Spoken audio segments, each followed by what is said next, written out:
Terima kasih untuk Ibu Moderator yang sudah memberikan waktunya kepada saya.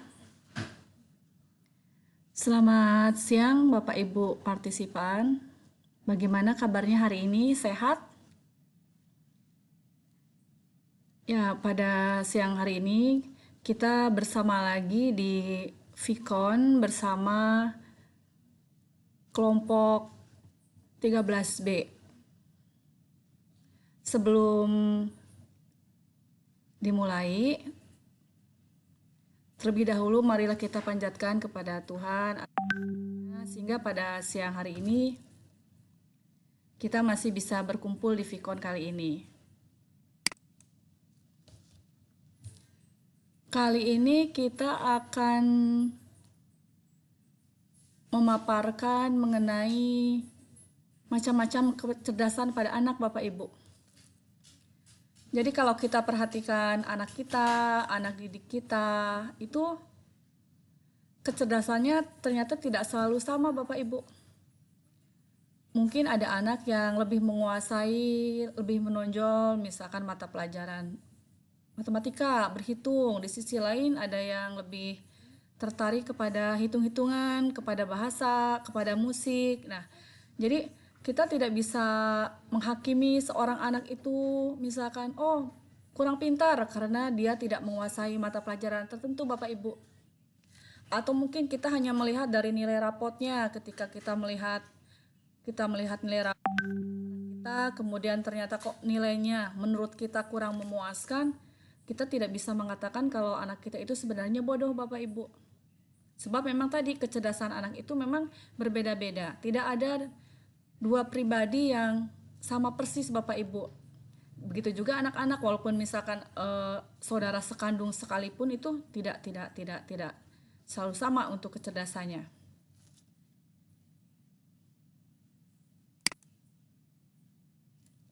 Nah, di sini kalau menurut Gandra itu ada 9 kecerdasan Bapak Ibu.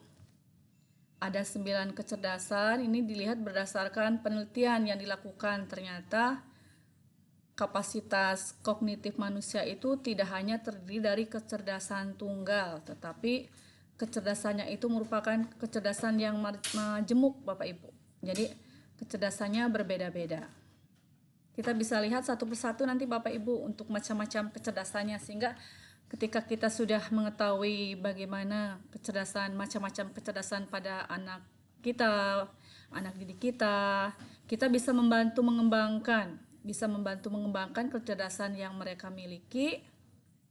Dan kemudian nanti kedepannya, untuk masa depannya, anak-anak kita itu bisa berkarir, bisa bekerja memang sesuai dengan kecerdasan yang mereka miliki Bapak Ibu. Yang pertama, kalau seseorang itu ternyata atau anak didik kita dari kecil itu senang membaca, kemudian senang menulis, kemudian mungkin senang mengolah-ngolah kata, mengisi teka-teki silang, Scrabble. Nah, itu bisa dilihat anak kita itu ternyata mempunyai kecerdasan linguistik Bapak Ibu. Jadi senang menulis, senang membaca, itu berarti dia mempunyai kecerdasan linguistik. Kalau kita biarkan anak didik kita itu, kita bantu anak-anak kita untuk kemudian mengembangkan bakatnya, suatu saat kalau misalkan sudah besar bisa bekerja, nanti kalau sesuai dengan bidangnya itu bisa sebagai penyiar, jurnalis, wartawan, begitu Bapak Ibu. Nah, jadi kalau ada seseorang yang menonjol di mata pelajaran bahasa Indonesia, misalkan anak kita kok nilai bahasa Indonesianya bagus, sementara mata pelajaran yang lain kok kurang bagus. Nah, berarti anak kita itu mempunyai kecerdasan linguistik Bapak Ibu. Dan kemudian untuk yang kedua, nah ini dari kecil anak senang berhitung, senang bermain-main angka, kemudian berpikirnya juga lebih rasional, lebih logis. Kalau disuruh menghitung cepat gitu ya Bapak Ibu. Nah, berarti putra-putri kita, anak kita itu mempunyai kecerdasan matematis dan logika, Bapak Ibu. Nah, itu kalau kita kembangkan dengan misalkan banyak latihan di rumah, mengerjakan soal-soal misalkan matematika, atau mungkin ditambah dengan les-les tertentu gitu ya, mengembangkan kecerdasan matematisnya. Nanti kalau sudah besar, dia bisa bekerja sebagai akuntan yang cocok, pekerjaan yang cocok dengan kecerdasan yang dimiliki, misalkan sebagai ilmuwan begitu Bapak Ibu. Itu ya, jadi kalau untuk yang senang berhitung, itu berarti mempunyai kecerdasan matematis. Kemudian yang selanjutnya, nah ini Bapak Ibu, kalau kita melihat anak-anak kita itu masih kecil, mungkin masih kecil tapi kok bisa empati, bisa peka terhadap temannya, mempunyai lebih mudah bersosialisasi dengan temannya. Kan ada ya Bapak Ibu yang masih kecil tapi sudah lebih cepat akrab dengan teman-temannya, sementara yang lain di usia yang sama itu belum bisa Bapak Ibu. Nah, itu berarti anak kita itu mempunyai kecerdasan interpersonal Bapak Ibu. Gitu. Jadi kita mungkin menganggap kok anak-anak kita kadang kok gampang akrab ya, cepat akrab dengan temennya, tapi itu nggak apa-apa Bapak Ibu, sebab di situ kita tahu oh ternyata anak kita itu mempunyai kecerdasan interpersonal yang belum tentu anak dari mungkin teman kita itu tidak seperti itu. Nah, itu kalau dikembangkan, pekerjaan yang cocok itu nanti sebagai psikolog Bapak Ibu, maupun sebagai guru, misalkan negosiator gitu Bapak Ibu. Itu kecerdasan interpersonal Bapak Ibu. Kemudian yang selanjutnya ada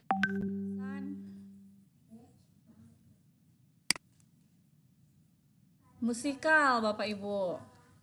Nah, ini bisa mulai dilihat dari kecil ketika anak kita senang bernyanyi, kemudian senang menghafal lagu, kemudian bermain musik. Kadang kan kita melihat ya anak kecil kok masih kecil sudah bisa menyanyi dengan bagus, nadanya tidak ada yang fales, kemudian bahkan menyanyi lagu-lagu bahasa asing pun sudah dikuasai Bapak Ibu. Nah, itu berarti anak didik kita mempunyai kecerdasan musikal Bapak Ibu kalau seperti itu. Senang bernyanyi, sedang bermain musik. Nah, itu silakan kalau memang anak-anak kita seperti itu, coba disalurkan bakatnya dengan mengikuti les-les, mungkin mungkin ada event-event tertentu diikutkan. Nah, sehingga ketika dikembangkan nanti dia bisa sebagai penyanyi yang handal, pencipta lagu yang berbakat, maupun pemain alat musik yang berbakat. Begitu Bapak Ibu.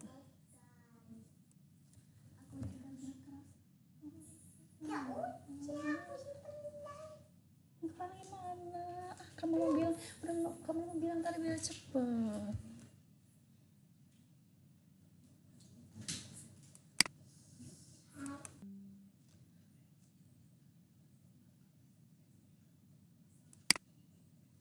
Kemudian selanjutnya ada kecerdasan naturalis Bapak Ibu. Nah, ini bisa dilihat Bapak Ibu, kalau dari kecil anak kita senang memelihara hewan, mempunyai hewan peliharaan, kemudian senang menanam tumbuhan, memelihara misalkan di rumahnya mungkin punya hewan peliharaan tertentu, sudah pintar merawatnya. Kemudian kalau misalkan Bapak Ibu menanam tumbuhan, anak kita dengan rajin ikut menyiramnya, misalkan ikut merawatnya. Kemudian kalau diajak jalan-jalan lebih menyukai misalkan ke pegunungan mungkin, ke pantai daripada ke mall-mall Ibu. Nah, itu berarti anak kita itu mempunyai kecerdasan naturalis Bapak Ibu. Lebih menyukai alam Bapak Ibu, jadi lebih menikmati, lebih memahami alam Bapak Ibu. Nah, itu kalau dimanfaatkan kemampuan kecerdasan yang dimiliki itu nanti bisa untuk mengelola alam dengan baik Bapak Ibu. Jadi bisa memanfaatkan, bisa mengelola alam dengan baik. Bisa sebagai di sini pemburu, pendaki gunung, misalkan itu peneliti Bapak Ibu. Kalau putra-putri menonjol di naturalisnya Bapak Ibu. Kemudian untuk yang kecerdasan yang lain, yang selanjutnya adalah kecerdasan kinetik. Nah, ini kalau kecerdasan kinetik, kalau kita lihat anak kita dari kecil kok sepertinya sudah aktif dibandingkan yang lain, tidak bisa diam. Melakukan apa saja, kalau misalkan sedang tidak istirahat ya terus tangannya itu bergerak, misalkan bermain, mengotak-ngatik tertentu, misalkan membuat sesuatu gitu ya. Nah, itu kita bisa lihat ternyata anak kita itu mempunyai kecerdasan kinetik Bapak Ibu. Jadi bisa mengekspresikan gagasan maupun perasaannya melalui gerak Bapak Ibu. Jadi kalau misalkan senang olahraga, lebih menyukai olahraga, misalkan anak-anak kecil, anak kita di usia yang sama, misalkan anak-anak kita kok larinya sudah kecepatannya berapa, kalau mungkin untuk sepak bola juga menyenangi sepak bola, sementara yang lain kok mungkin masih malas untuk main sepak bola. Nah, berarti di situ anak kita mempunyai kecerdasan kinetik Bapak Ibu. Nah, di sini kalau dikembangkan bisa menjadi atlet, perajin, penjahit. Jadi disalurkan bakatnya Bapak Ibu supaya berkembang. Kalau misalkan senang membuat sesuatu ya diberi, misalkan anak kita masih kecil diberi kertas-kertas untuk misalkan mengekspresikan bakatnya. Atau diberi seperti Play-Doh misalkan, atau diberi untuk kain-kain tertentu, silakan untuk anak-anak kita supaya bisa mengekspresikan dari bakat yang dimilikinya. Misalkan senang menggunting-gunting tertentu ya silakan diberi kain, daripada misalkan anak didik kita nanti malah menggunting barang-barang yang kita miliki Bapak Ibu. Itu untuk kecerdasan kinetik. Kemudian yang selanjutnya ada kecerdasan visual Bapak Ibu.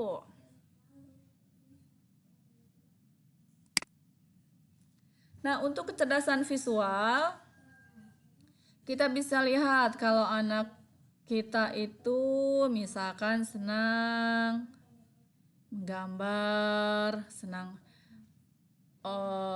membuat, mungkin memberi warna, garis. Kalau misalkan melukis itu kok perpaduan warnanya terlihat bagus, terlihat jelas, misalkan menggambar sesuatu juga bagus. Nah, itu berarti anak kita itu mempunyai kecerdasan visual Bapak Ibu.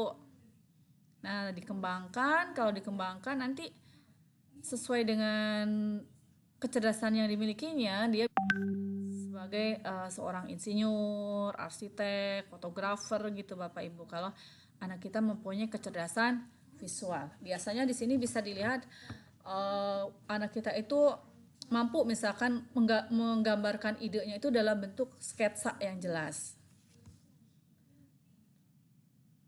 Setelah kecerdasan visual, di sini ada kecerdasan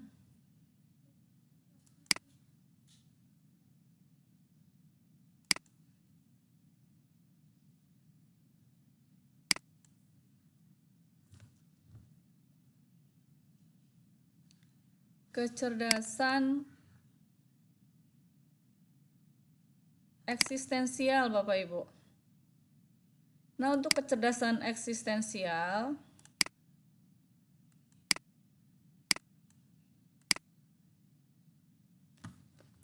ini juga sering disebut sebagai kecerdasan spiritual Bapak Ibu.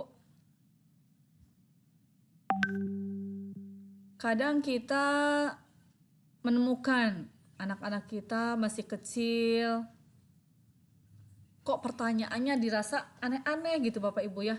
kok tanya misalkan mengapa kita bisa sampai di sini, misalkan hidup kita itu apa, misalkan Tuhan itu ada di mana. Nah, kalau anak-anak kita itu suka atau sering bertanya seperti itu, nah di situ berarti kita bisa tahu anak-anak kita itu mempunyai kecerdasan eksistensial, Bapak Ibu. Jadi berpikir, dia mempunyai pikiran-pikiran itu yang lebih mendalam dibandingkan dengan anak-anak sebayanya. Sementara yang lain belum memikirkan, misalkan mengapa kita mati, ternyata anak kita sudah berpikiran seperti itu. Nah itu dia berarti mempunyai kecerdasan eksistensial. Nah kalau dikembangkan itu bisa untuk menjadi semacam untuk yang ilmuwan-ilmuwan seperti itu, Bapak Ibu, yang bisa pertanyaannya yang melampaui batas persepsi. Kita tidak kepikiran sampai di situ, ternyata anak kita kok bisa berpikir sampai sejauh itu, Bapak Ibu. Nah itu Bapak Ibu, kalau dilihat ada 9 macam kecerdasan yang ada menurut Gardner, Bapak Ibu. Ada 9 macam kecerdasan. Nah, sekarang kalau kita melihat dari 9 macam kecerdasan itu, Bapak Ibu, mungkin ada pertanyaan, Bapak Ibu.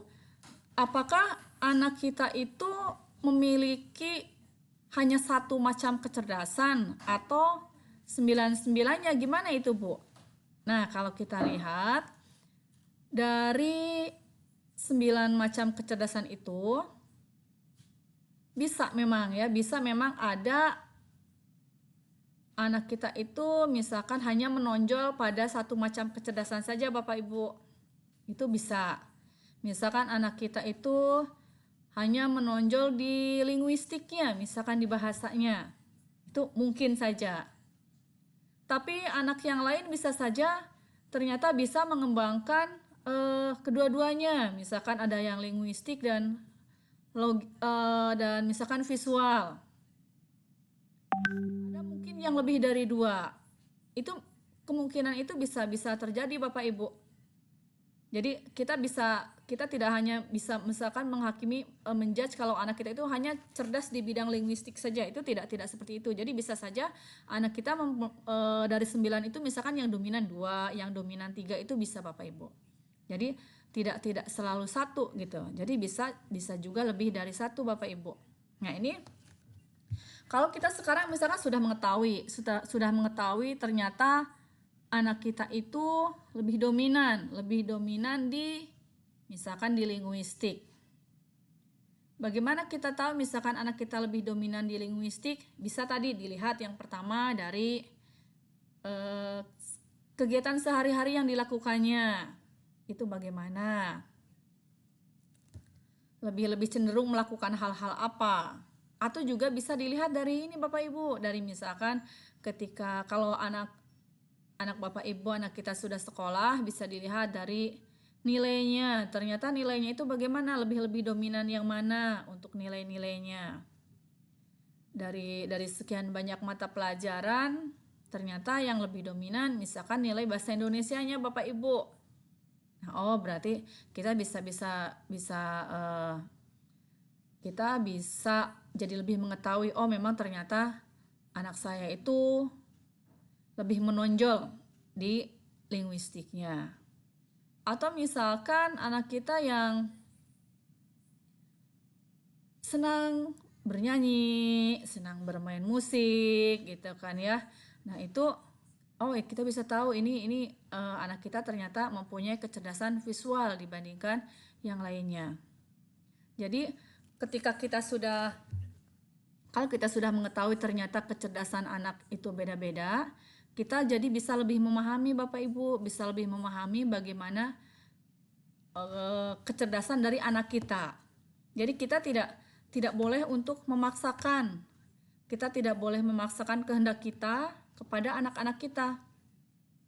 Jadi kalau kita bisa misalkan melihat dari nilai, dari misalkan dari nilai rapotnya, bagaimana untuk mengerjakan tugas-tugasnya.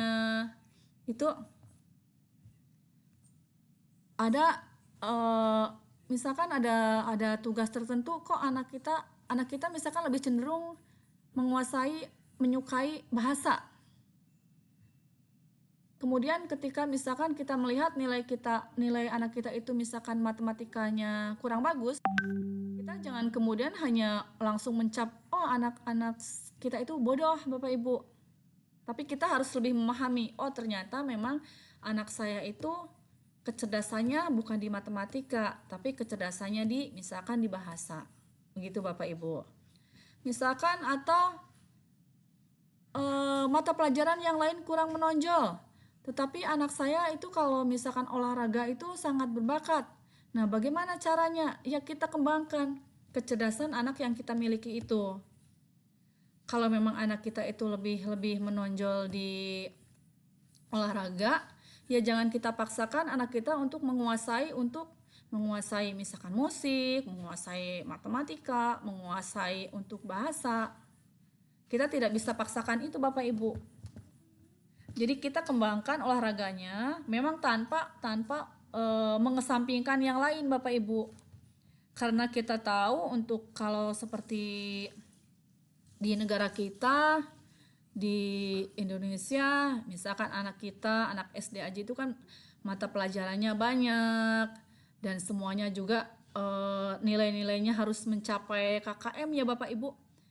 Harus mencapai KKM. Jadi walaupun memang kita tahu, oh kalau anak saya itu misalkan menguasai atau kecerdasannya di bidang musik Bapak Ibu, kita tidak kemudian bisa mengesampingkan mata pelajaran yang lain juga Bapak Ibu. Jadi kita juga meminta ke anak-anak kita ya supaya untuk belajar juga mata pelajaran yang lain. Walaupun kita tahu anak kita, walaupun tahu anak kita itu misalkan menonjolnya di bidang visual nih, misalkan gitu ya, di bidang visual, tetapi bukan kemudian melupakan untuk mata pelajaran bahasa Indonesia, mata pelajaran matematika, misalkan gitu. Jadi tetap juga belajar yang lain, tetapi ketika kok nilainya atau hasilnya menurut kita kurang memuaskan, kita kemudian seharusnya ya tidak boleh kemudian untuk memarahi anak kita kalau anak kita kok tidak kurang mampu atau bodoh belajar di mata pelajaran tersebut Bapak Ibu gitu ya. Di sini ada saya tertarik kepada tulisan ini nih. Karena cerdas bukan berarti pintar matematika. Nah, di sini ya. Jadi kalau kita melihat selama ini kalau yang misalkan nilainya bagus, matematikanya bagus, kita kan sering wah anaknya pintar gitu ya. Wah, anak itu pintar, matematikanya bagus. Kecerdasan itu tidak hanya di bidang logika saja, tidak hanya di bidang matematis maupun logika saja, tetapi juga banyak kecerdasan yang lain Bapak Ibu ya. Jadi mari kita lihat anak didik kita itu lebih menonjol di bidang apa, menguasai bidang apa, kecerdasannya termasuk kecerdasan yang mana. Kita bantu kembangkan Bapak Ibu kecerdasan yang kita miliki itu. Kita bantu kembangkan kecerdasan yang dimiliki oleh anak kita bantu supaya nanti kedepannya ketika sudah besar nanti anak didik kita bisa memanfaatkan kecerdasan yang mereka miliki, bisa bekerja sesuai dengan memang kecerdasan yang mereka miliki, sesuai dengan bakat, kemampuan yang mereka miliki. Itu Bapak Ibu. Jadi tidak ada anak yang bodoh Bapak Ibu. Setiap anak mempunyai kecerdasannya masing-masing. Tiap anak merupakan pribadi yang unik Bapak Ibu. Tidak ada anak yang bisa tidak ada anak yang kemudian satu sama lain itu sama, tidak Bapak Ibu. Tidak ada dua pribadi yang sama. Tiap anak mempunyai kecerdasannya masing-masing. Tergantung bagaimana kita sebagai orang tua untuk membantu menggali kecerdasan apa, membantu mengembangkan, memberikan sarana prasarana, fasilitas supaya anak kita bisa mengembangkan dengan baik kecerdasannya yang dimilikinya.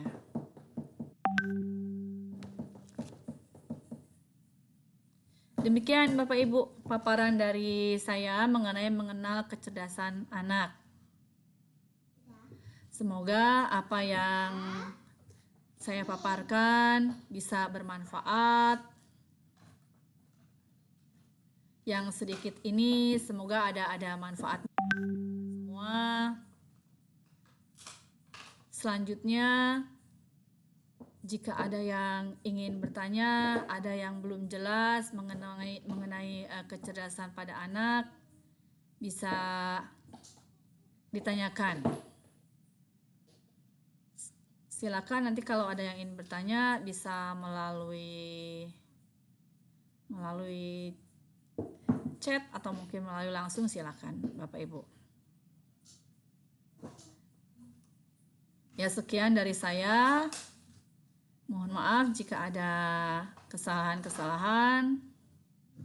Untuk waktu selanjutnya saya serahkan kembali kepada Ibu Desi sebagai moderator. Silakan Ibu Desi. Waktu disilakan untuk Bu Desi. Terima kasih.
Aku punya ini. Apa?